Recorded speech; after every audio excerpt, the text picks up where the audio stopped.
والصلاة والسلام على أشرف الأنبياء والمرسلين وعلى آله وصحبه أجمعين. أما بعد. Yang terhormat Al-Mukarram Bapak Ustadz Profesor yang saya hormati Bapak Kiai Iskandar, yang saya hormati para ulama sesepuh bisu, yang saya hormati Ketua Takmir Masjidil Huda beserta jajaran pengurusnya, serta bapak-bapak, ibu-ibu, adik-adik hadirin yang berbahagia.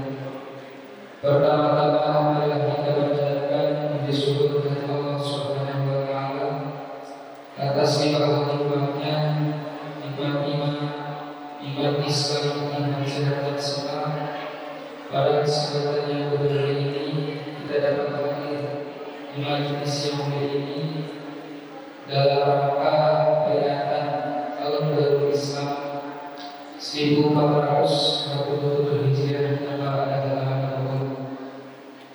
Salawat dan salam selalu terlimpahkan tercurahkan kepada junjungan Nabi Muhammad sallallahu alaihi wasallam beserta keluarga, sahabat dan seluruh umat beliau. Semoga kelak kita diambil dari umat beliau dan adalah syafaat yang mulia. Amin. Hadirin pengajian yang dirahmati Allah, sebelum kajian dimulai, izinkan saya membacakan susunan acara. Acara pertama pembukaan, acara kedua pembacaan ayat suci Al-Quran, acara ketiga sambutan ketua takmir, acara keempat ilmu hasanah, acara kelima pembacaan doa, acara keenam berdoa. Memasuki acara pertama pada kita berdoa acara pada malam hari ini dengan membaca surah Al-Fatihah.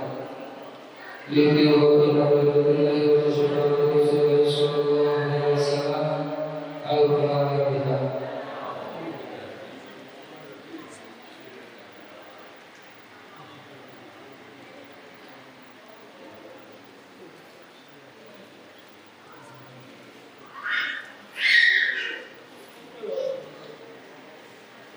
Selanjutnya pembacaan ayat suci Al-Quran yang akan dibacakan oleh anak terjun, kepadanya kami persilakan.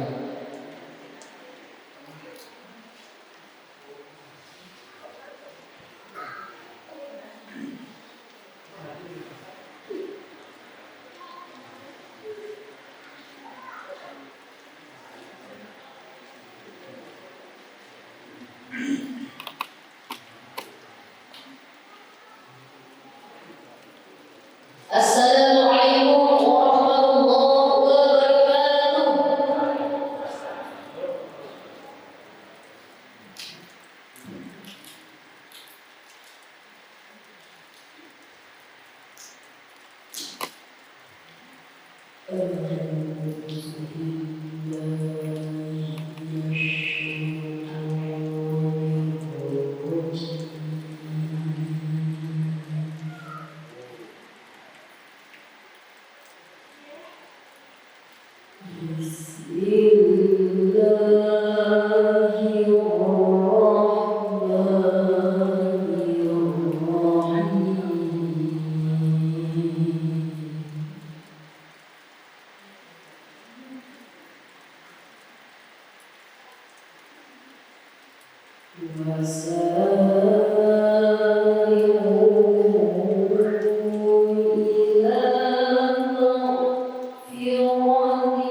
mengucapkan terima kasih kepada Rasul. Secara selanjutnya saya akan menjadi Buddha kepada Sultan yang mengucapkan.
Dumateng Alumni Bapak Kiai Iskandar bin Inggal Bermudi,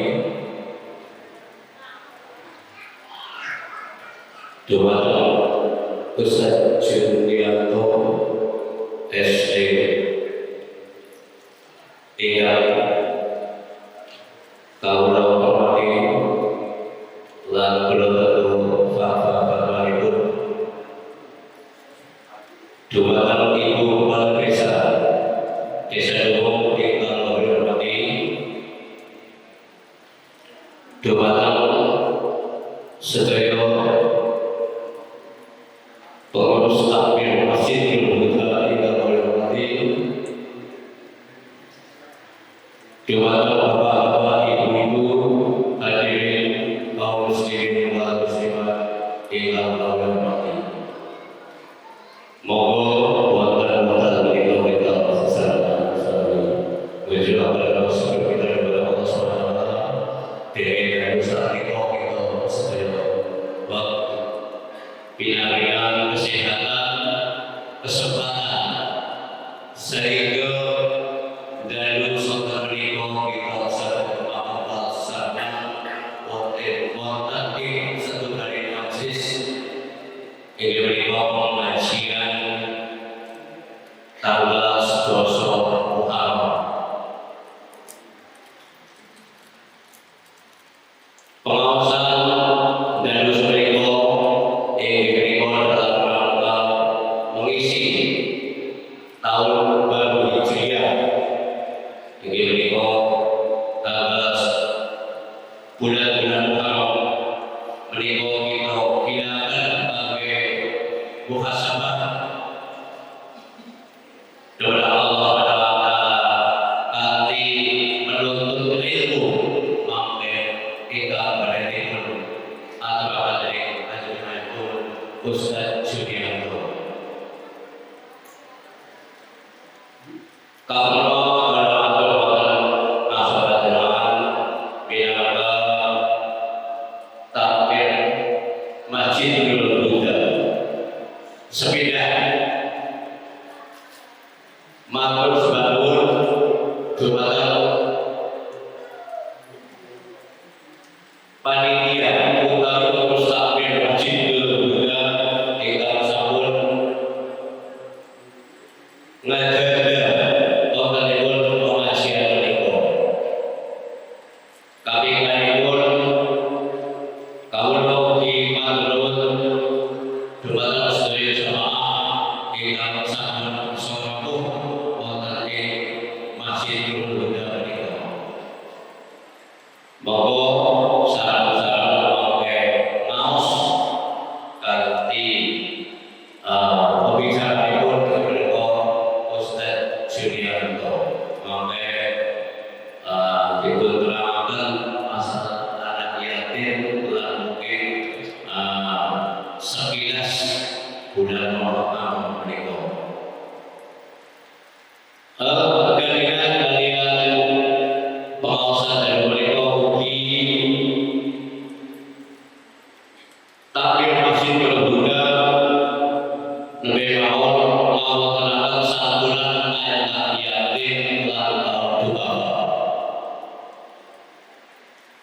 Kawula matur semanten sanget dumateng para donatur ingkang sampun maringi sebagian rezekinipun dhateng panitia dhateng kawula kangge dipun santunaken wonten ing anak yatim lan duka wonten ing sekitaripun Masjidul Huda menika. Mugi-mugi infak panjenengan, sedekah panjenengan katampi dari Allah Subhanahu wa taala alami ibadah sakurwanipun sareng Allah taala. Mugi panjenengan sedaya dipun paringi kesehatan, dipun paringi rezeki ingkang melimpah lan berkah. Amin. Tanpa ingkang sampun utawi donasi ingkang sampun dikembangkan wonten kawula inggih menika sejumlah gangsal juta 300.000. Sepeda malih jumlahipun gangsal juta 300.000. Sedaya menika alhamdulillah sampun kawula kasababaken kanthi musyawarah takbir pengurus takbir Masjidul Huda menika sampun kula kasababaken dhateng anak yatim lan kaum duafa sakitaripun Masjidul Huda. Boten kula sempat nggih sesuai kesepakatan bahwa pembagian donasi saking panjenengan dipun sampaikan langsung wonten dalemipun panjenengan ingkang berkanapi, boten dipertontonkan di muka umum tapi langsung ke yang wajib menerima. Alhamdulillah sampun kaum ini. Nah, dari mereka kita atur kaos sesarengan. Makaten lan sematan ingkang sampun aturaken bab pirang-pirang ora diberi dumateng panjenengan sedaya kula nyuwun kawula pamahaman bila kami panjenengan. Assalamualaikum warahmatullahi wabarakatuh.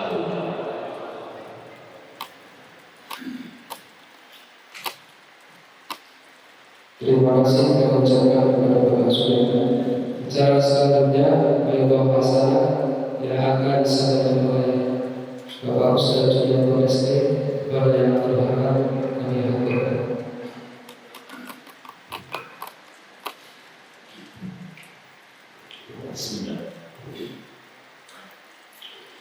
Assalamualaikum warahmatullahi wabarakatuh.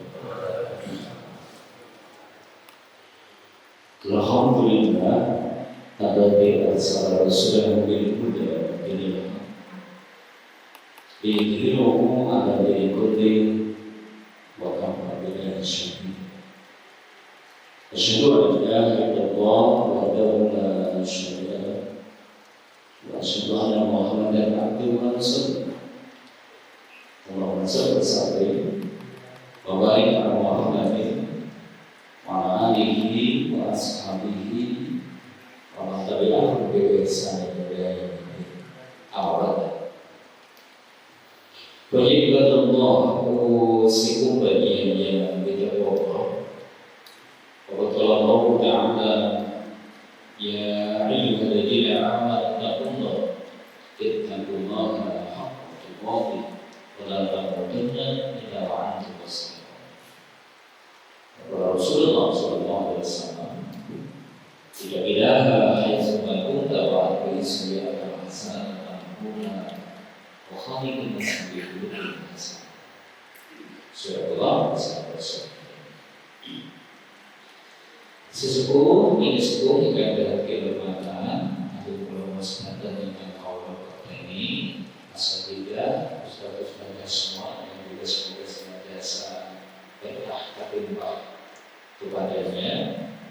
Wabil khusus Bapak Kiai Iskandar yang memberikan satu dari kira Allah Uki juga Ibu Gades yang lalu dalam menikah Uki bangsa di paling berkah dari Allah. Dan hadirin hadirat Bapak Ibu saudara-saudari semuanya, yang semoga rahmat dan keberkahan terlimpah kepada kita semua. Gimana kabarnya? Sami saya dobetekan dulu.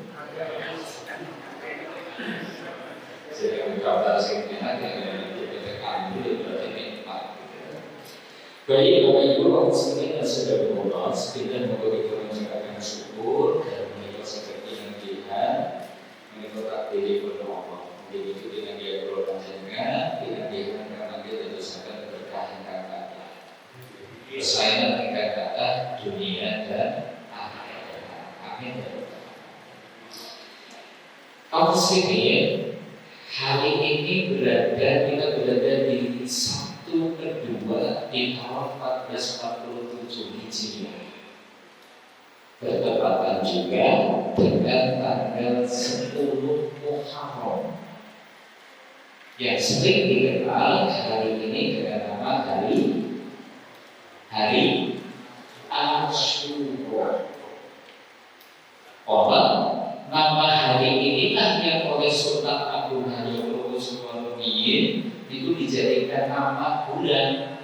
Sebab zaman itu dulu itu Sultan Agung Hadikusuwono itu pengen tanggalan Jawa itu sinkron dengan tanggalan Islam, sehingga hari-harinya, bulan-bulannya disesuaikan.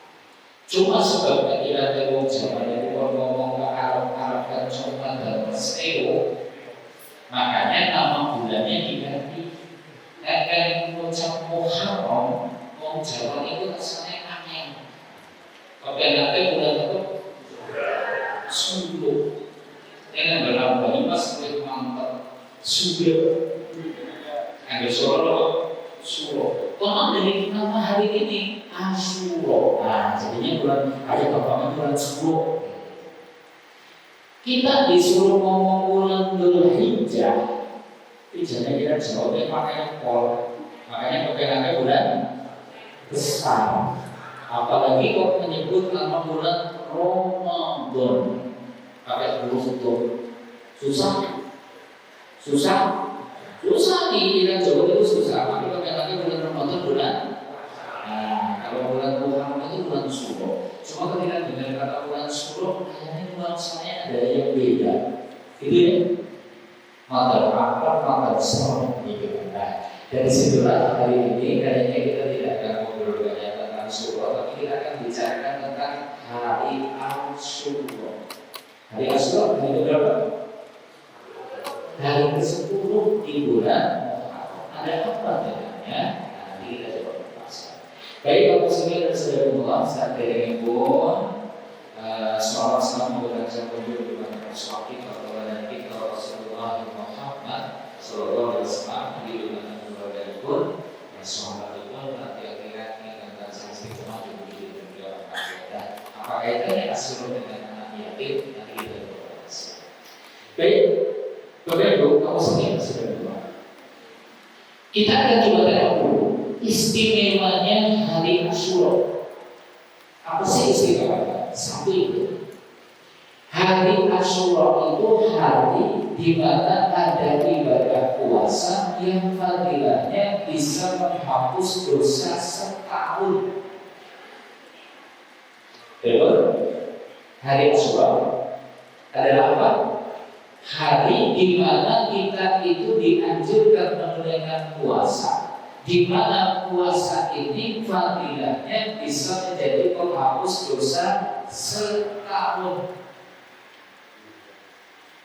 Nah, wah, ini puasanya luar biasa nih. Bagi orang yang takut banget dengan perbuatan dosa yang pernah dia perbuat, bagi orang yang pengen banget besok di akhirat itu selamat dan dicicipi neraka, ada amalan kok bisa menghapus dosa setahun. Kayaknya eman ambil boten kelakoni. Makanya kata Nabi itu, siyamu yaumi Asyura antasibu Allah ayyuka firasana tatatikubrah. Puasa hari Asyura itu aku berharap bisa menjadi penghapus dosa setahun.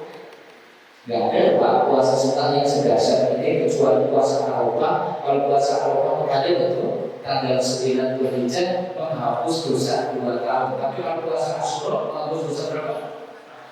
Ya Allah, 1 tahun Pak. Sedangkan bisa kita lakukan gak sedasar itu. Ayam mulai kita lakukan juga gak sedasar itu. Tapi puasa Asyura menghapus dosa setahun.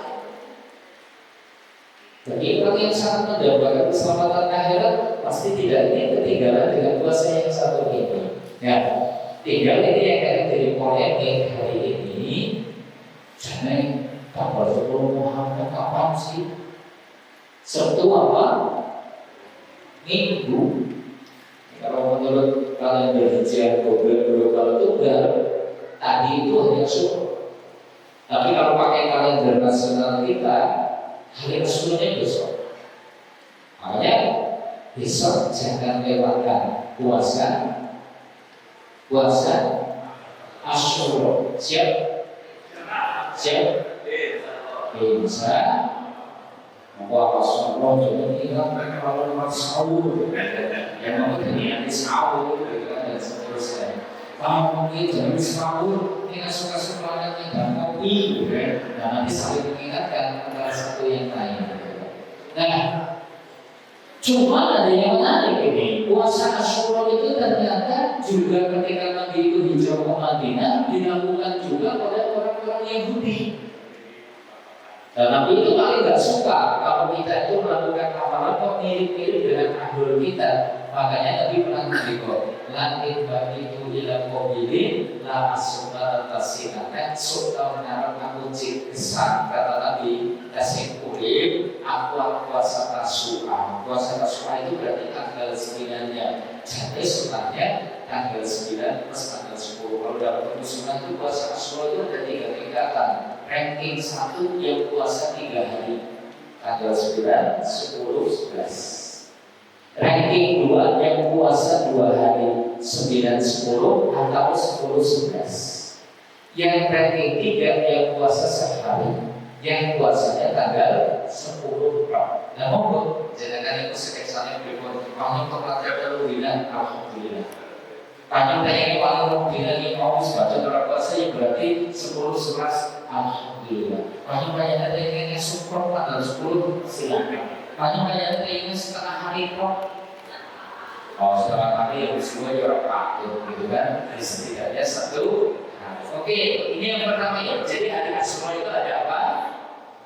Puasa. Yang kedua, hari Asyura itu segolongan ulama berpendapat hari rayanya anak yatim. Sekalipun hadis ini dari Rasulullah. Ini hadis ya. Saya bacakan dulu nih tentang keutamaan memuliakan anak yatim di hari Asyura. Itu tidak ada.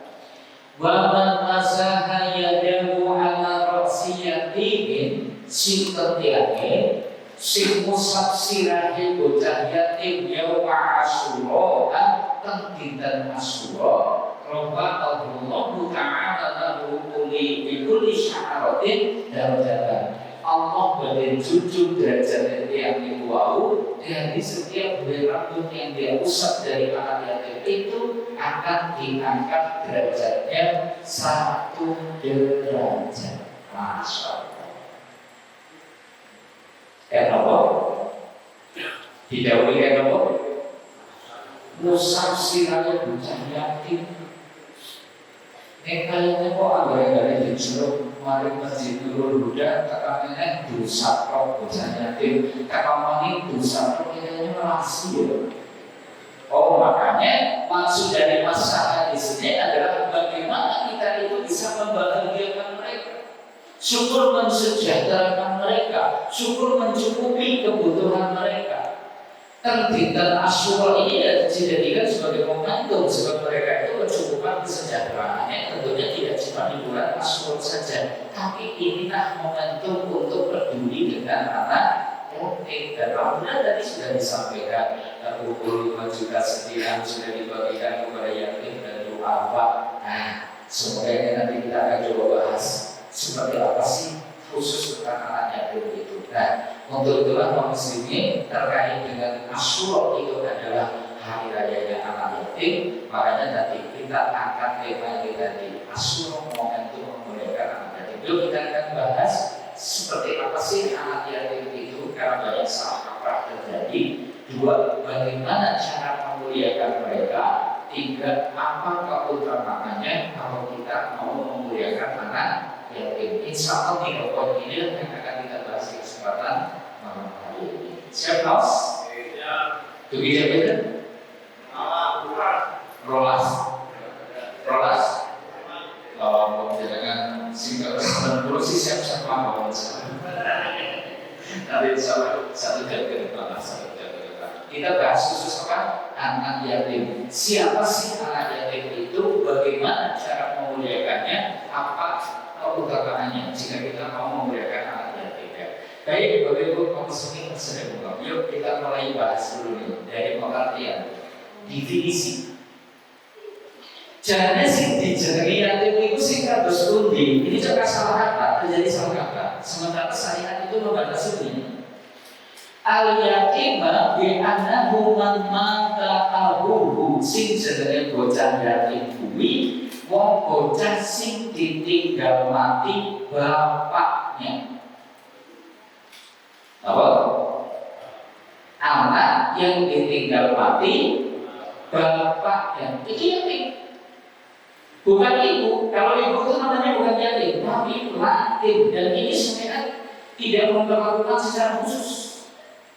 Yang diperlakukan secara khusus itu adalah yatim ditinggal mati bapak. Kenapa bapak? Karena bapak itu tulang punggung. Bapak itulah yang secara syariat punya kewajiban memberi nafkah. Bapak itulah ibaratnya itu pemanggilan dan pelindung anak. Ketiadaan bapak berarti anak itu terancam kesejahteraannya. Maka syariat memperlakukan mereka dengan perlakuan spesial. Kita dari Surabaya ditinggal mati bapak. Oke, sekarang saya tanya, simpul boten kandungan bapak cum. Coba saya pikir-pikir apa gimana? Ini termasuk sih desa ini apa boten? Apa yang tinggi? Oke, jadi kita dari Surabaya, yatim itu ditinggal mati bapak. Tapi dengan catatan wahuwa dulu dan dia itu statusnya belum balik. Oh, berarti status yatim itu gugur ketika kita sudah balik. Dengan sudah 7 tahun ya berarti kudu yatim. Kamu sudah kamu balik usaha dengan kata Nabi ini hadis ya Nabi lagi tengok. Lanjut mabada ihtiram, tidak ada lagi status yatim bagi yang sudah mimpi basah. Oh berarti kalau laki nanti sudah mimpi basah, status yatimnya sudah gugur. Oh kalau perempuan sudah menstruasi, berarti sudah tidak lagi disebut yatim. Nah kalau sampai usia 15 tahun kok ternyata belum mimpi basah, belum menstruasi, kata Imam Syafi'i, itulah batas akhir orang itu disebut yatim usia 15 tahun. Jadi anak yatim itu anak yang ditinggal bapaknya yang usianya kurang dari 15 tahun. Gampangnya gitu. Ya tapi ini kok ada sih ditinggal biung, ini ramahnya menganggur baik, malah generasi banget, tapi nggak ada pernah disantuni. Ayo, boleh disantuni nggak? Boleh, tapi bukan karena yatim, status dia adalah du'afa. Apa? Iya, karena yang ditinggal mati bapak itu yang disebut yatim. Kalau tidak ditinggal mati bapak, tapi kok butuh santunan, butuh bantuan, berarti statusnya du'afa. Jadi kita dari suara itu. Jadi anak yatim ini ditinggal mati bapak dan usianya belum. Baik. Sehingga di dalam kitab di dalam kamus Arab ini ya, di Sarul Arab dikatakan bukan yatim bila ditinggal ibu. Makanya disebutkan al-yatimu finnas min ibadil ab. Keyatiman pada manusia itu jika ditinggal mati bapak. Wa fil bahaim, adapun pada hewan disebut yatim itu min ibadil jika ditinggal mati induknya. Menarik, jadi supaya kita memahami konsep yatim dalam Islam, sehingga di dalam Islam Al-Arab itu kemudian disebutkan dibandingkan. Oh ternyata manusia ada yatim, hewan ada yatim.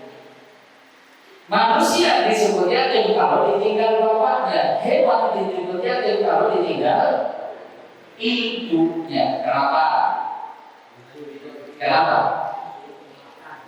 Karena ditinggal induk itu alamat ini. Si anak bisa jadi tidak akan bisa bertahan hidup. Ada bisa bertahan hidup mungkin sengsara hidupnya. Betul? Coba contoh. Enten jago dauni babone ngendok anak. Sadane jagone ninggoni babone sing anak nopo mboten? Ninggoni babone sing anak nopo mboten? Sebenarnya terpuji boleh dapat dia. Anak orang kaya jago, boleh gimana? Apa belum? Orang Amerika.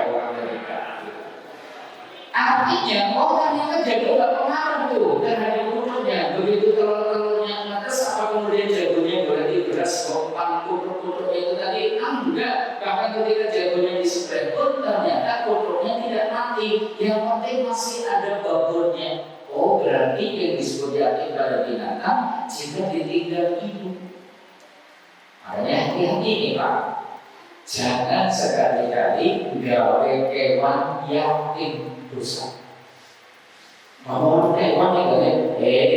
Kita itu disuruh berbuat baik termasuk pada hewan. Contoh, jangan kabungan kucing, neng anak-anak disakeh, barang ini mana, ngambil seminggu, anaknya diwadahi dus, dibuang. Indukan masih tetap dimuncul-munculkan. Neng anak-anaknya diwadahi dus, dibuang, pinggir kali kayu. Jangan dosa memisah antara induk dengan anak. Kenapa? Anak itu kemungkinan besar karena mati. Kenapa? Tidak disusui ke induknya. Burung juga seperti itu. Burung yang baru meloloi itu kan indukan yang baru meloloi. Beda dengan ayam ya. Ayam itu begitu netes kemudian dipisah nggak masalah. Kenapa? Begitu netes langsung bisa makan, langsung bisa minum. Asal dikasih lampu biar hangat, dikasih full sama air bisa hidup. Tapi kalau burung netes cindir belum keluar bulu, dengan ngerti kaki roloi hidupnya ditembak jenengan dosa karena membuat anak burung itu jadi yatim itu.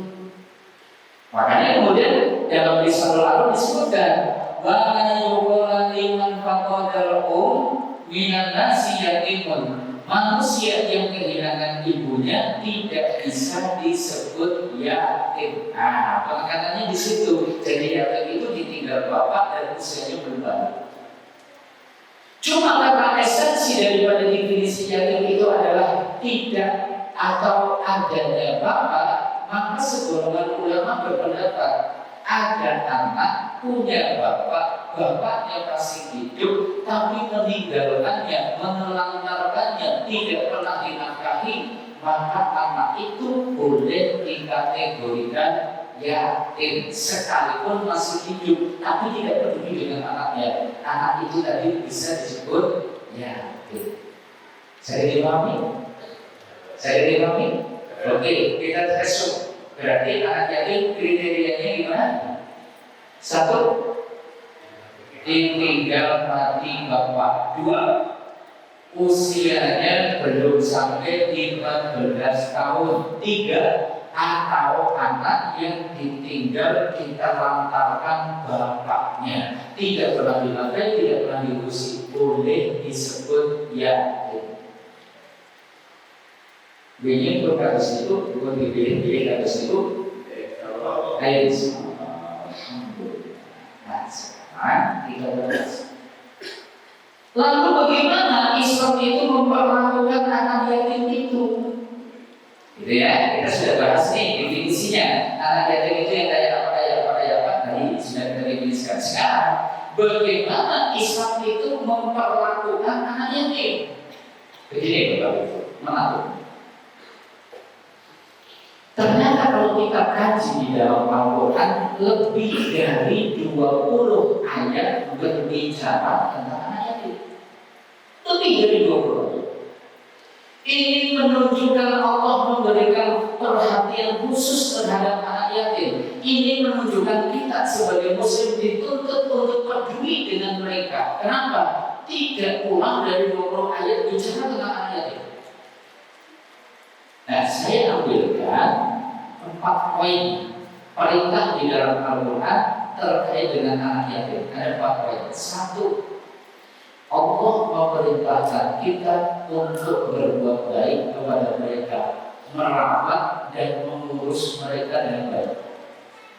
1. Diperintah merawat. Merawat itu artinya tinggal di rumah kita, dicukupi, digulungkan, dicukupi sandang, papan, pendidikan dan kesehatan. Hal ini sebagaimana yang difirmankan oleh Allah di dalam surat Al-Baqarah, "Wa yas'alunaka 'anil yatama." Mereka bertanya kepada Wahai Muhammad tentang anak yatim. Bagaimana memperlakukannya? Jadi para sahabat itu sampaikan kepada mantan Nabi, jangan ini anak yatim tentunya diperlakukan seperti apa. Maka Allah berdoa di mantan Nabi, kul islahu lahum khair. Katakanlah wahai Muhammad, mengurus urusan mereka dengan patut, merawat mereka dengan baik, itu adalah kebaikan. Jadi kita diperintah untuk yang yatim, yang dirawat, yang diurus, digugurkan, dicukupi sampai papan-papan bahkan pendidikan dan kesehatannya. Berarti siapa perintah ini ditujukan kepada siapa? Jumatan siapa? Perintah yang ngurus bukan yatim itu diperintahkan kepada siapa? Halo. Kepada siapa? Satu, kepada ibunya. Ibunya si anak yatim itu. Maksudnya ketika ada seorang wanita ditinggal mati oleh suaminya, maka apa sih yang harus dia lakukan? Merawat dan mengurus anak yatim itu dengan baik. Oh, ibu ini namanya superhero itu. Sekalipun dia mungkin jadi single parent, mungkin jadi payah wanita di supaya anaknya itu terawat dengan baik. Inilah yang diperintahkan. Ibunya kok misalnya ternyata dia nikah lagi dengan laki-laki lain, diurusi kemudian anak yatim ini oleh papanya, pakdenya, maka ini pun bisa. Yang jelas, syariat memerintahkan kita untuk merawat dan mengurus mereka. Artinya, mungkin jenengan punya kecukupan lebih karena saya tetap mati tinggal di rumah saya cukupi kebutuhan dasar dan pangan, pendidikan, kesehatannya dicukupi sampai dia nanti tumbuh dewasa menjadi orang hebat. Syariat memerintahkan yang seperti ini. Dua, kalau tidak mampu merawat mereka, setidaknya kita berinfak kepada mereka. Bedanya dengan warisan apa? Kalau tadi merawat itu kan berarti tinggal di rumah kita dicukupi segala sesuatunya. Yang ini enggak, sesekali saja. Oh, kita naik badan, kata bocah yatim kalau kayak itu bukan dia ada, nah nyontok jajan. Bahagia bocah yatim di akhir Ramadan. Saya bawa ke toko, suruh dia itu pilih baju yang disukai. Ini bagus. Oh, ini kok jalan kenaikan kelas, ada anak yatim semuanya itu sepatu tok-tokongan, anak bocah yatim yang ternyata nggak punya tas sekolah atau mungkin buku saya berikan, ada yang belum bisa bayar SPP saya berikan. Ini namanya infak. Tidak dengan tadi ya, kalau tadi kan dirawat dan tinggal di rumah kita, yang ini kita infak kepada mereka. Apakah ini diberitakan? Iya, ini surat Al-Baqarah 215. Ya sa'alunaka madza yunfiqun. Mereka bertanya kepada wahai Muhammad tentang infak yang mereka keluarkan. Kepada siapa sih infak itu harus diberikan? Maka Allah jawab di mata Nabi dan jawab, kul ma anfaqtum min khairin falil walidaini wal aqrabina wal yatama. Maka Allah jawab, wahai Muhammad jawablah, apa saja harta yang kamu nafkahkan hendaknya kamu berikan dulu satu orang tua. Jangan kasih gabungan yang sepuh baju apa, maka jangan infak kemana-mana yang sepuh ini. Oh yang sepuh pun cekap, oh jangan tengok kanan kiri dulu kerabatnya jangan al-aqrabin. Kakak, adik, paman, bibi, ponakan-ponakan. Oh, cukup. Jangan lupa wal yatama, anak yatim. Kita disuruh memperhatikan mereka. Berarti kalau bisa kita itu tahu betul. Oh, di desanya yang yatim siapa. Sehingga nanti suatu saat mungkin kita peduli dengannya. Oh, yang kerabat saja yang yatim yang mana. Oh, ternyata tadi badan mungkin kita bahagiakan mereka dengan baju baru. Ketika mungkin taman acara baru kita berikan mereka perlengkapan sekolah. Inilah perintahnya, berinfak. Ingat ya, infak bukan sedekah. Beda ya, infak sama sedekah. Beda ya? Beda. Sedekah itu diharuskan kebaikan apa saja untuk diri, keluarga maupun orang lain namanya sedekah. Kebaikan apa saja. Makanya kan tambah suku babi wajhika lantas sedekah. Biwajib ahlu wajib maka saudara senyummu di hadapan saudaramu itu termasuk saudara. Imatatul anda anitore saudara. Jangan lewati margi arah waktu lan tengah dalan yang dugian sanes disingkirkan saudara. Jangan lewati setunggal margi alam belakang anak-anak mau lewat kok jangan pencelas dikirakan saudara. Jangan mau tasbih saudara, takbir saudara, takbir saudara. Jangan ngajak-ngajak yang double saing saudara. Jangan mencegah orang berbuat buruk namanya saudara. Tapi kalau infak itu kebaikan yang berupa harta. Jadi bedanya sedekah di situ. Kalau sedekah itu kebaikan apa saja, materi, non materi. Ini infak harus harta. Bisa dipahami? Berarti harta sebenarnya apa? Jangan maringi kantor di mata bocah yatim infak. Jangan maringi adukan di mata bocah yatim infak. Jangan maringi tadi tas sepatu kepada anak yatim infak. Harta. Makanya nanti jangan keliru. Yuk yang bisa saudara bisa infak pintar rugi mau main bocah yatim infak apa? Infak senyum. Benar? Ada infak senyum? Enggak. Kalau senyum apa tadi? Sedekah. Dari ayat ini yang diperintahkan Allah kepada kita, yaitu infak kepada anak yatim. Kalau bisa kita itu kemudian berarti gimana? Menyisihkan dari pendapatan kita. Oh, ngiling-ngiling seedar bocah yatim apa ya? Oh, berarti sebulan bulan tak sisihkan. Dia bocah yatim, dan seterusnya. Infak. Ini yang dua. Nanti keutamaannya apa? Nanti kita bahas. Kalau kita mau menyisihkan penghasilan kita untuk bocah yatim, nanti bisa berbahas. Tapi intinya yang kedua Allah perintahkan untuk berinfak kepada mereka. Oke, kita garis bawahi dulu. Sudah dapat dua nih. Apa yang Allah perintahkan kepada kita terkait anak yatim? Satu, merawat dan mengurus mereka. Dua, berinfak kepada mereka. Sekarang yang ketiga, Allah memerintahkan kita untuk menjaga harta mereka, harta anak yatim. Sekarang saya tanya, anak yatim bisa punya harta enggak?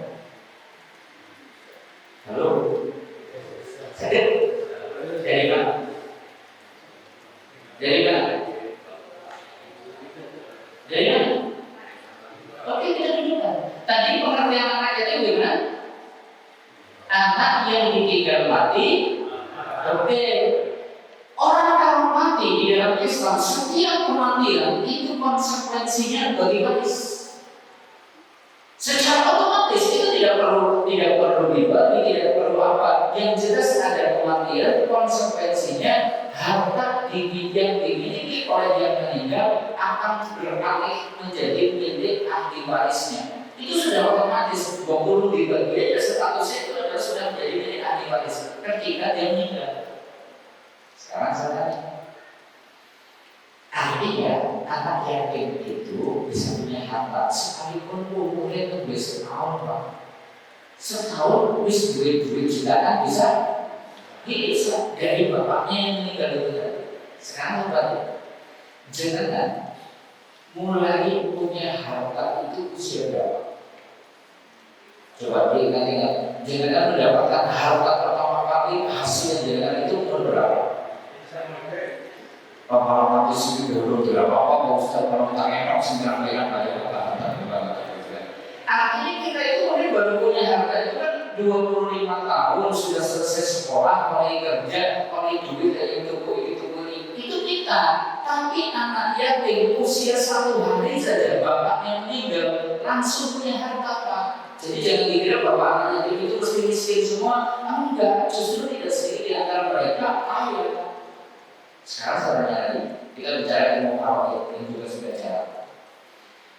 Kalau ada seorang suami meninggalkan istri dan 2 anak yang masih kecil-kecil, laki-laki dan perempuan, bapak ibu si laki-laki ini sudah pada meninggal, sananya harta itu menjadi milik siapa?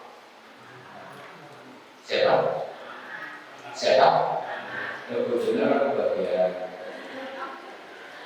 Coba Ilmu falak itu nih. Jadi kalau ada suami meninggal, maka sebenarnya hak warisnya itu untuk siapa sih? Untuk istri. Caranya jatah istri dalam ilmu falak itu berapa? Berapa? Berapa? Seper? Dua seper 8. Betul. Berapa? Betul kok itu dari berapa? Seper 8. Jadi jangan dikira kalau ada seorang suami meninggal kok kemudian harta diakui menjadi milik istri semua. Salah. Istri cuma bagiannya seper 8. Sisanya berapa? Ini kayaknya terbawa tangan bangku sekolah. Sekarang diambil seper 8, sisanya 7/8. 7/8 itu milik siapa? Milik anak. Besaran mana seper 8 sama 7/8? 7/8. Berarti kalau ada suami asetnya 1 miliar, dia meninggal punya anak kecil laki-laki 1, kemudian perempuan 1, masih ada istri bagian warisnya 125 juta. 2 anak itu bagian hartanya 875 juta.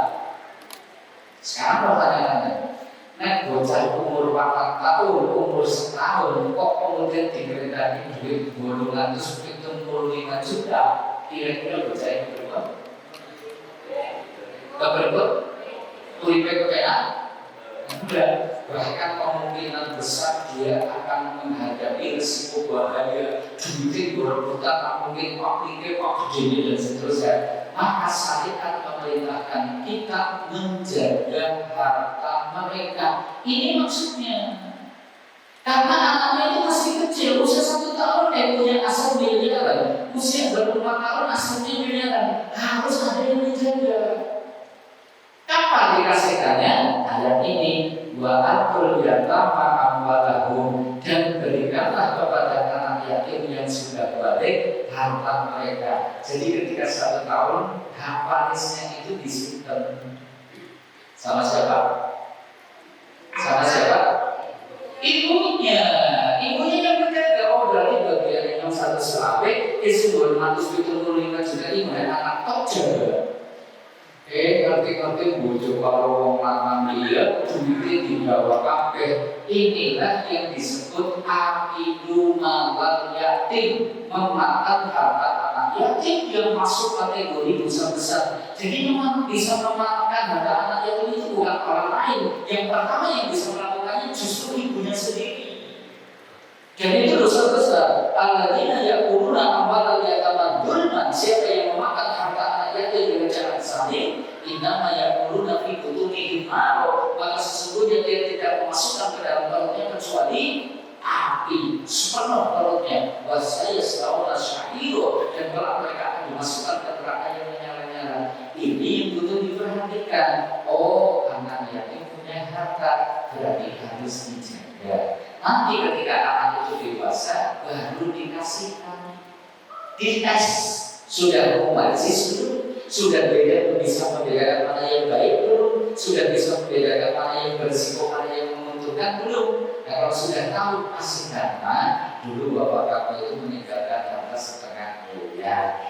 Saya kasihkan. Kira-kira kalau kamu itu mengambil 1/2 miliar mau dibeliin apa nak? Gitu ya. Anaknya jawab, dari dulu tuh bahasakan permen bu. Kamu butuh apa? Kira-kira dalam bentuk permen 1/2 miliar diberikan umur. Diberikan umur.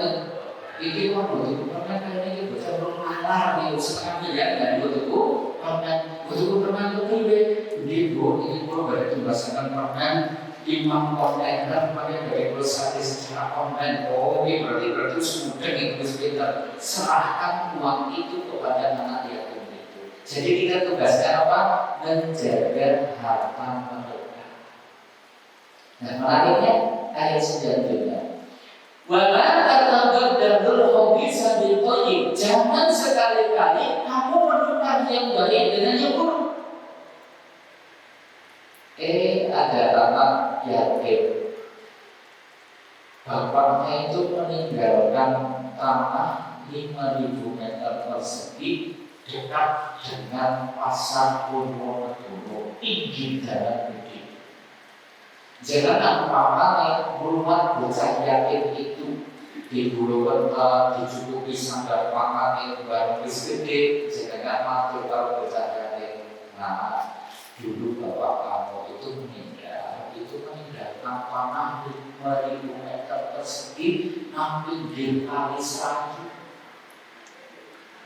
Halo, padahal tadi mana?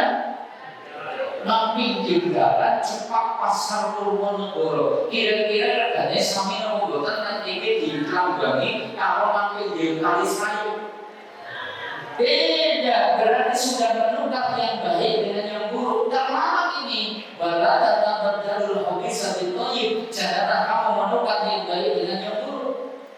Termasuk wala taqulu amwalahum ila amwalikum. Janganlah kamu makan harta mereka bersama hartamu. Tidak boleh dicampur. Kita misalnya dari pabrik rumah bocah yatim puluh nanti jenengan kamu duwe harta warisan, uang itu dicampur dengan ikut mengkonsumsinya jenengan dosa.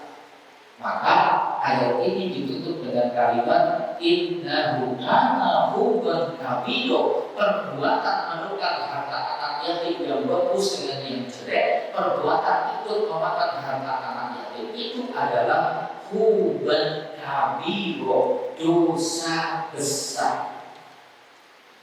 Kita garis bawahi kan? Makanya hati-hati dengan anak yatim. Dia mengambil harta mereka dosa, menukar harta mereka jadi jelek dosa. Tugas kita menjaganya supaya kemudian nanti ketika dia dewasa bisa karena konsekuensi gede.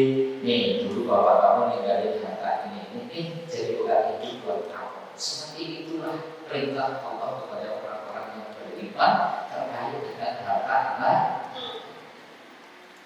Yang keempat, Allah memerintahkan kita untuk mengembangkan harta mereka. Wala taqrabu malal yatimi illa billati hiya ahsan hatta yablugha as-sudah. Janganlah kalian itu mendekati harta anak yatim kecuali dengan cara yang lebih baik sehingga harta itu menjadi berkembang, sehingga harta itu menjadi lebih bermanfaat sampai dewasanya. Bahkan kalau di dalam surat At-Tirmidzi nanti ketika ala man waliya yatiman wong sing diserahi ngurusi bocah yatim lan mandul yang mana anak yatim itu memiliki harta waliya tajirwi perdagangkanlah, bisniskanlah, kembangkanlah waliya ruhu hatta yaqulahu sadaqah. Jangan sampai dijual engkau berkurang karena harus mengeluarkan sedekah atau zakat. Disuruh dikembangkan. Contoh ini, tadi ada bapak yang meninggalkan harta 1 miliar, seperempat hak istri 125 juta, 875 juta itu hak anak yatim. Bentuknya cash. Di jurnal baik orang dikembangkan. Begitu menganggap 1 tahun ada kewajiban zakat 2,5%. 2,5% yang 875 juta sekitar mungkin 21 juta. Oh berarti duitnya kalau 1.000 juta setahun. Tahun depan yang berkurang lagi 20 juta. Tahun depan yang berkurang lagi 19 juta. Tahun depan yang berkurang lagi 18 juta. Sampai 15 tahun anak yatim itu dewasa, hartanya tinggal separuh. Makanya Nabi perintahkan hartanya anak yatim dikembangkan. Andai tidak dimakan zakat, juga pasti nilainya akan berkurang gara-gara inflasi. Coba nih, duit 800 juta 15 tahun yang lalu dengan 800 juta hari ini nilainya sama gak? Sama gak? Kalau 800 juta 15 tahun yang lalu kira-kira kalau buat bangun rumah bisa dapat berapa? Kayaknya bisa oleh papa 200 juta is fine. Tapi hari ini 15 tahun kemudian 800 juta kayaknya berlantai 2 bisa turun dilipat. Betul? Berarti nilainya gimana? Nilai duit itu turun, makanya nanti perintahkan dikembangkan tuh harta anak yatim. Kau punya aset 800 juta, bikin modal untuk bikin apa kayak Indomaret kayak atau kemudian apa yang lain silakan. Begitu dikembangkan 5 tahun bisa bukan sama 2. Dikembangkan lagi 10 tahun maknya jadi 3. Ketika nanti anak yatim itu dewasa, saya tanya, ini yang berumah misalnya Pak Bedenya yang mengembangkan hartanya, yang dikasihkan kepada anak yatim 800 juta atau 34 itu, yang dikasihkan yang mana nih? Dengan ramadhan ini dari Banda 275 juta, ya itu bisa bareng ya. Boleh? Boleh? Padahal tadi sudah jadi apa? Jadi 3 emas dari duit itu dikembangkan selama 15 tahun itu jadi 3 emas. Seharusnya semuanya dikasihkan kepada anak yatim. Dulu 800 juta ini sudah aku kembangkan jadi 3 emas. Serahkan kepada anak yatim. Itu namanya sidik. Tapi kebanyakan orang mungkin mobil dibalik lagi 275 juta udah besar kita impor. Padahal itu masuk kategori curang. Soal nanti kau pengelolaan kau kemudian digaji setiap bulannya, kau ketika pengelolaan 1 gajinya 7 juta, matnya 2 15 juta, matnya 3 jadi 20 juta dipotong setiap bulan, gak masalah. Tapi aset itu adalah milik anak yatim. Begini maksudnya. Jadi kalau kita tengok itu ada 20 ayat lebih di dalam Al-Quran itu berbicara tentang anak yatim. Intinya tadi, diantaranya 1 kita diperintahkan apa? Merawat dan mengurus anak yatim. 2, berinfak untuk anak yatim. 3, menjaga harta anak yatim. 4, mengembangkan harta anak yatim. Itu Pak. Nah, dari sini kita berada sekarang, kita berada dulu. Untuk memulaikan anak yatim kita berada dari 4 ayat ini tadi kita detailkan.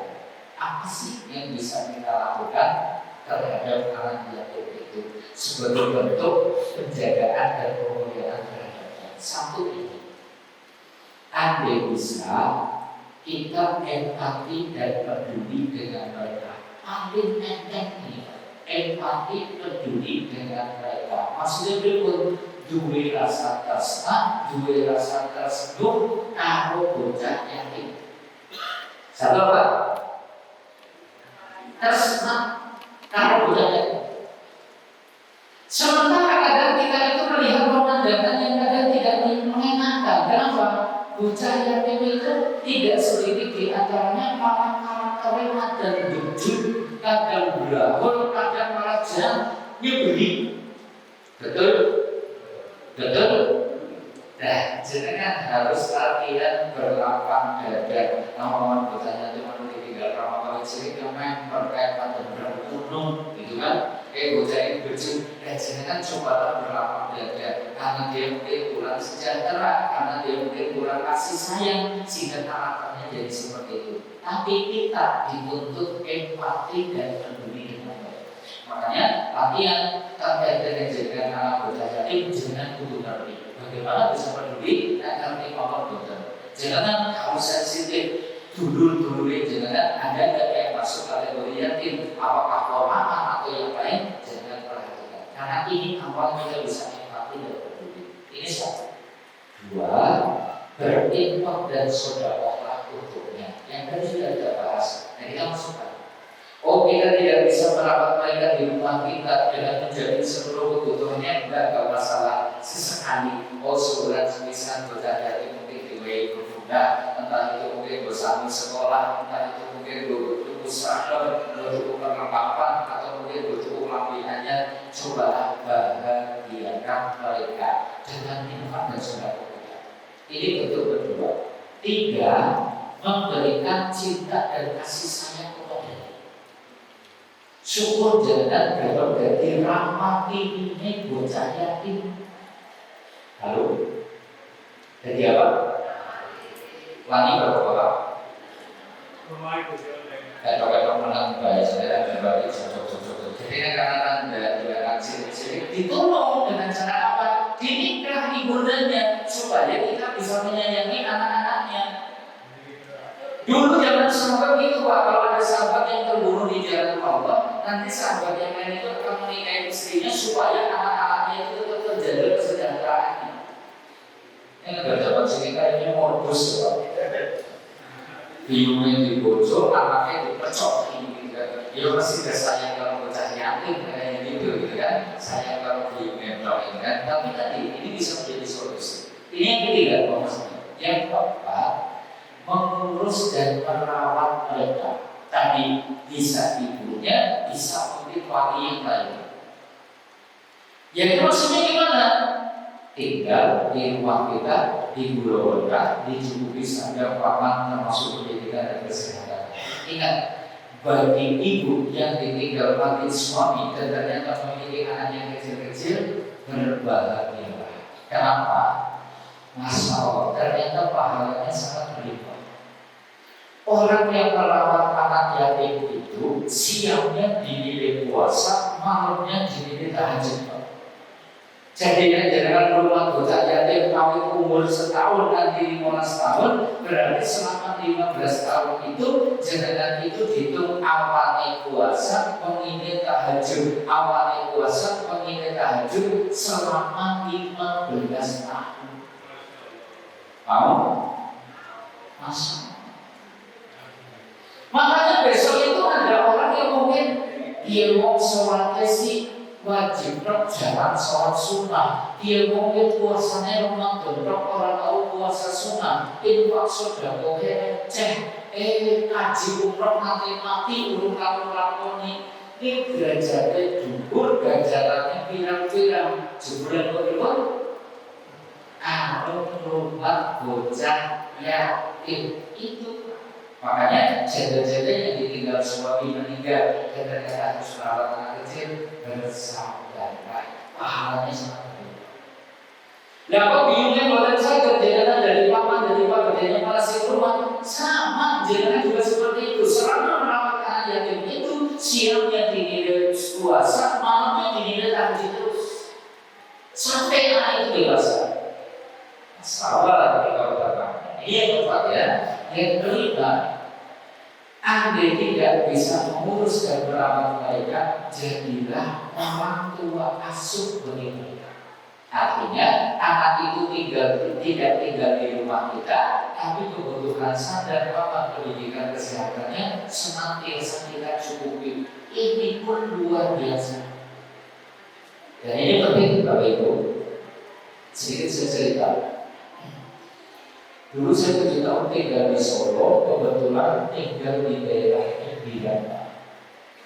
Tetangga anak didik kami itu rata-rata tukang ojek, buruh bangunan, buruh tukang kayu, sama tukang becak, sama pedagang pasokan yang ada di terminal Tirtonan di Solo. Tapi ada yang pernah ikut. Ternyata anak-anak yatim dan anak-anak jumatan tetangga saya. Jadi tetangga saya itu tinggal di satu RW, masjid cuma satu, nggak ada musola, tapi gereja 2. Jadi di Solo 2, satu RW, gereja 2, masjid cuma satu, nggak ada musola, masjid 2. Dan anak-anak jumatan itu ternyata punya orang tua asuh dari Amerika. Itu ternyata saya tahu punya orang tua asuh dari Amerika itu ceritanya gimana? Setiap bulan itu mereka itu suka minta tolong saya untuk bacain surat dari orang tuanya. Ibunya itu biasanya datang, ngapain mas Anto Milo, anak pro itu bilang surat saking bapaknya, saking mamanya, dia bapak ini langsung pakai banget itu kan. Saya baca suratnya, ternyata bahasa Inggris, makanya suruh dibacakan, tanya pahaman dan seterusnya. Sehingga mereka itu dicukupi. Rumahnya yang berupaya dikasihkan, biaya sekolahnya dibayarin, keperluan kebutuhan sekolahnya dijamin. Bahkan ketika dia hitam atau sakit digratisin. Kalau dia itu tempat tidurnya tidak layak, diberi kasur dan juga dipan, bahkan dikasih meja belajar. Disuruh keluar dari Islam enggak, cuma satu syarat, harus ikut sekolah minggu. Apa? Sekolah minggu. Sekolah minggu itu suruh datang ke gereja dan suruh dari Islam dapat suruh datang ke gereja, nanti di sana nyanyi-nyanyi, bermain musik dan seterusnya, pulang dikasih snack, dikasih bubur dan anak kecil gitu. Beranjak dewasa sejak kecil seperti itu, ternyata merubah keyakinan mereka. Dengan sendirinya dari paksa-paksa, oh jebul ketika saya sakit gak ada yang peduli kecuali gereja. Ketika saya butuh pertolongan gak ada yang bantu kecuali gereja. Ketika saya gak bisa sekolah ternyata gak ada yang bantu kecuali gereja. Inilah PR kita. Kalau kita tidak peduli dengan anak yatim, kita khawatirnya seperti itu. Yang peduli itu orang-orang dari kelompok. Kelompok desa paling tengah, desa sana sebelah selatan, rata-rata gitu Pak. Sekolah di beasiswa, setiap bulan dikasih sumbangan. Perlahan-lahan ternyata tidak sedikit di antara umat Islam itu pindah agama. Di sini pentingnya bahwa kita itu harus peduli dengan anak yatim supaya terjaga agama mereka, terjaga akidah mereka. Gitu kan? Coba besok pada hari kiamat kalau kita diminta pertanggungjawaban, ayo kita dari sana kita, nanti keluar dari Islam memilih, jangan-jangan kita peduli dengan anak yatim. Besok akan dimintai pertanggungjawaban. Makanya penting Pak, tidak bisa merawat mereka di rumah kita, setidaknya kita menjadi orang yang masuk. Ini yang kelima. Yang keenam, memberikan perlindungan dan pembelaan yang sifatnya advokasi. Ini penting. Ini sudah namanya mungkin bukan kita ya, mungkin para wakilnya pejabat-pejabat kita. Bikin regulasi, bikin undang-undang perlindungan terhadap rakyat. Kenapa? Nah, kalau dibaca mungkin tidak terasa. Tapi kalau di kota besar semacam Jakarta, banyak lembaga panti asuhan abal-abal. Anak yatim, anak jalanan di kampung dicukupi sandang pangannya sampai tumbuh dewasa. Begitu tampilan mereka menarik, nanti ditempatkan di tempat-tempat hiburan malam. Jadi prostitusi harus disetor uang kepadanya. Yang laki-laki nanti ditempatkan di sirkus atau tempat permainan, yang juga harus setor kepada si bos itu tadi. Ternyata objek TPPO tidak pidana perdagangan orang. Kemarin sempat viral. Makanya butuh nih, ada regulasi supaya anak-anak yatim kita itu terjaga, terlindungi. Ada undang-undang perlindungan anak khusus untuk anak yatim dan jalanan. Jadi nanti jangan yang dekat dengan wakil rakyat coba disampaikan tentang itu supaya anak-anak kita itu terlindungi betul. Ini yang pertama. Yang ketujuh, membimbing dan membina mereka. Ini juga penting. Kebanyakan panti asuhan konsentrasinya masih mencukupi sandang pangan pendidikan Pak.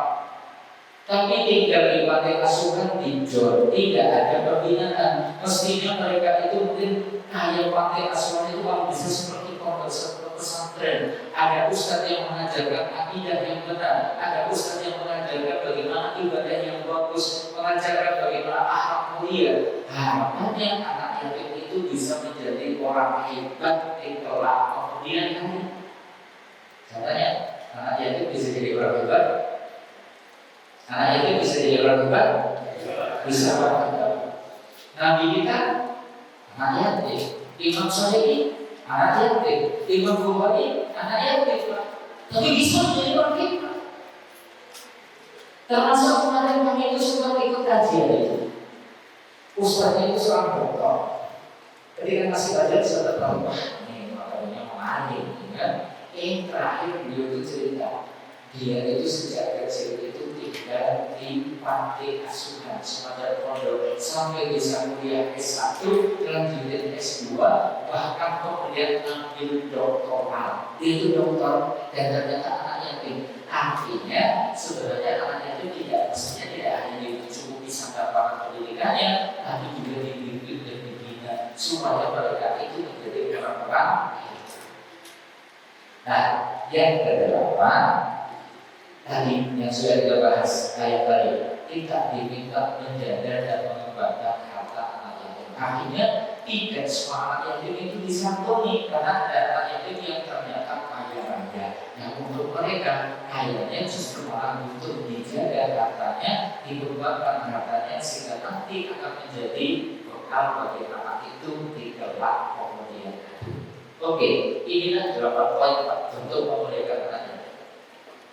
Sekarang begini,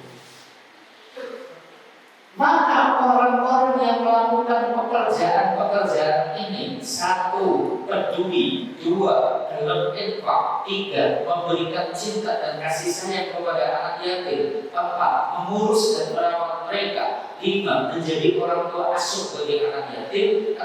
memberi perlindungan dan pembelaan, 7. membimbing dan membina mereka, 8. menjaga dan mengembangkan harta mereka. Inilah yang disebut kafilul yatim. Saya ulang ini, orang yang melakukan pekerjaan ini namanya apa? Kafilul yatim.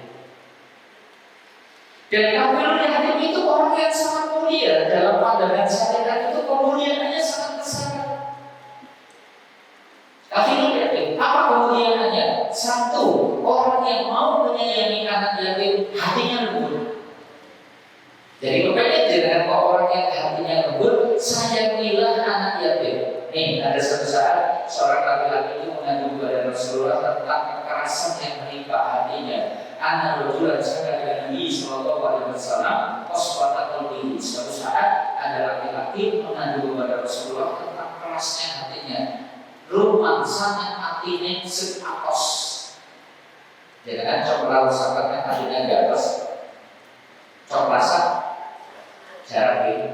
Kita itu rasanya kan paling oke dicoba aku sekali Muhammad berarti dari sini enggak oke boleh cukup untuk apa larang berarti asam urat. Oke kalau pakai mata perih oke berarti asam lambung kan gitu ya.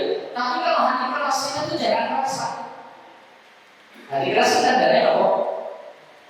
Udah jadi sentuh besar gitu. Nah, oh jangan jadi pokoknya hilangnya kol berarti hatinya atas. Oh jangan kau diajak berbuat kebaikan orang berarti hatinya atas. Jangan perlu diajak yakin mau susah kok jangan orang ternyumbas berarti hatinya atas.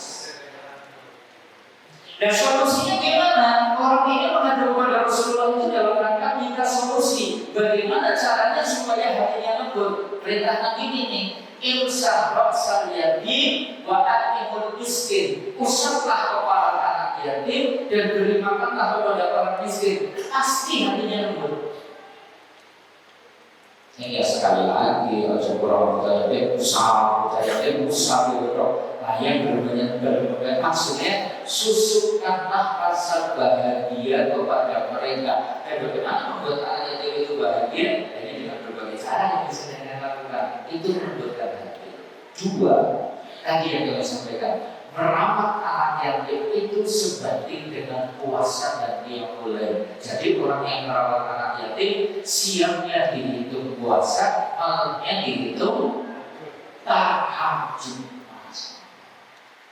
Kayaknya pahalanya berlipat-lipat. 3. Nabi menyanjung rumah yang paling bagus itu ya yang ada yatimnya. Ya, khairul baitin fil muslimina baitun fihi yatimun yasunu ilaihi. Sebagus-bagus rumah di tengah-tengah umat Islam itu adalah rumah yang ada anak yatim yang diperlakukan baik kepadanya. Kosok langsung pun wasaru baitin fil muslimina, seburuk-buruk rumah di tengah umat Islam adalah baitun fihi yatimun, rumah yang ada anak yatimnya yasa'u ilaihi, tapi diperlakukan buruk kepadanya. Nah, makanya kalau bisa rumah kita jadi rumah yang terbaik. Bukan karena tingkat tinggal dengan aksesoris yang indah, bukan karena arsitekturnya mewah dengan biaya yang mahal kita membangunnya, bukan. Tapi ada anak yatim yang diperlakukan baik, maka ini disebut rumah paling baik di tengah umat Islam. Maka ini. Nah yang keempat, Bahkan kafirul yatim itu dijamin dengan surga. Man qabadu yatiman min bani bainil muslimin ila ta'amihi wa syarabihi. Siapa yang merawat anak yatim di antara umat Islam sehingga memberi makan kepadanya, memberi minum kepadanya, Allahul jannah, Allah pasti memasukkannya ke dalam surga. Ila ayat maladat batayufarlahu, kecuali dia melakukan dosa yang tidak terampuni. Artinya kalau ada orang yang tidak pernah berbuat syirik, tidak pernah melakukan perbuatan kafir, sekalipun sholatnya wajib dok, puasanya wajib dok, infak sudah boleh receh, bahkan mungkin orang haji atau umrah, dia dijamin masuk surga asal mau merawat anak yatim. Itu. Dan puncaknya kafirul yatim itu kelak akan jadi tetangga Nabi di surga. Keren? Jadi tangga di situ tangga Nabi. Dari tangganya wong Tanjungan orang surga bagi sekarang pol apa mana dari tangganya Nabi di surga. Dan bisa Ustaz, sekelas kita yang banyak dosa dari tangganya Nabi di surga bisa. Sekelas kita yang amal solehnya sedikit apa bisa jadi tetangga Nabi di surga bisa. Caranya gimana? Ini jadi Nabi. Kafirul yatim lahu awlihi, orang yang merawat anak yatim, entah anak yatim anaknya sendiri maupun anak orang lain, anak bahwa baha'ataini fil jannah, aku dan dia seperti dua jari ini di surga. Maksudnya berarti gimana? Aku dan dia yang menyatunya anak yatim seperti dua jari ini di surga. Maksudnya gimana? Dekat dengan beliau, jadi tetangga beliau di surga. Ya Allah, keren banget. Dan seberapapun duit yang kita keluarkan untuk anak yatim itu amal mulia yang pasti diganti sama Allah. Jangan kembali urunan nanti kumpul 5 juta, jangan apa 1.000, jangan apa 100.000, pasti diganti dan digantinya berlipat-lipat. 1.000 betul bakalan di Indonesia pasti berlipat-lipat. Bahkan menyantuni mereka sarana agar kita dijauhkan dari berbagai keburukan dan musibah. Menyantuni anak yatim bisa menjadi tameng dari siksa kubur. Menyantuni anak yatim itu bisa menjadi pemberat mizan kebaikan kita besok pada hari kiamat. Menyantuni anak yatim bisa jadi tameng dari api neraka. Ini kan keutamaan kaum muslimin. Jadi kalau kemarin itu ternyata Muharram sudah dibekali dengan tadi kita berbaik-baik kepada yatim dan duafa, insya Allah tahun baru ini berlimpah berkah.